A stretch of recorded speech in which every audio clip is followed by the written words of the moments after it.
سويت فيها اللحمة بنزل بالمرقة بتاعتي لغاية ما اغطي العيش كويس جدا بالشكل ده.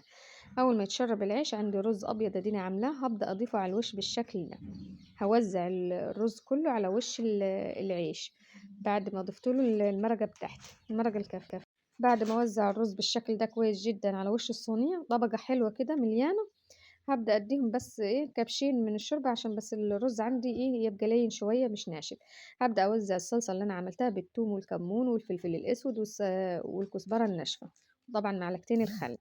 وهحط ايه هتضيف اللحمة عليها من فوق، لو حابة تحمري اللحمة تمام، لو مش حباها ضيفيها بيضة زي ما انا عملت كده. من اجمل الاكلات اللي على قلبي، سهلة وسريعة وصحية جدا.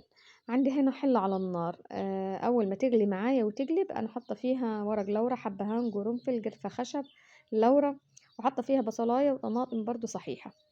اول ما تغلي معايا بنزل باللحمة، وطبعا دي معلقة التسوية وهسيبها ايه تستوي براحتها. عندي هنا طاسة على النار اضيف لها معلقة سمنة حلوة كده، وبنزل بمعلقتين من الثوم. بنزل بمعلقتين الثوم وابدا اشوح ده الثوم، وحط عليه فلفل اخضر فرماه معاه. ضفت معلقة كمون كبيرة كده حلو، وبضيف الملح، اظبط الملح بتاعي، وبضيف رشة كزبرة ناشفة ورشة فلفل اسود. هبدأ اشوح فيهم كويس جدا لغاية ما يدوني اللون الذهبي. اول ما التوم بتاعي يتحول يبقى لونه ذهبي وحلو كده، وشم ريحة التوم والكمون والبهارات اللي انا ضفتها كده، يكون عندي تمام. هيكون عندي طماطمايه او اتنين، طماطمايه كبيرة او اتنين وسط، فرمهم في الكبة او الخلاط. بس الاول هنزل بايه بمعلقتين خل كبار حلوين، معلقتين خل كبار حلوين كده. اول ما اشم الريحة التوم مع التوابل بنزل بالطماطم معايا. هنا عندي عيش الشمسي، ده العيش الشمسي ده بفته ايه، عرفت ان انا بعمل ايه فتة. احنا عندنا بنعمل الفتة بالعيش الشمسي، ما بنعملهوش بالعيش البلدي. ده العيش الشمسي بتاعنا بنعمل بيه الفتة، الفتة المصرية اللي بنعملها في عيد الاضحى. جميلة جدا وخفيفة ومن احب الاكلات لقلبي. طبعا انا فتيت الفتة اهي، العيش بتاعي فتيته بالشكل ده كبير شوية عشان هبدأ ايه هضيف عليه المرقة.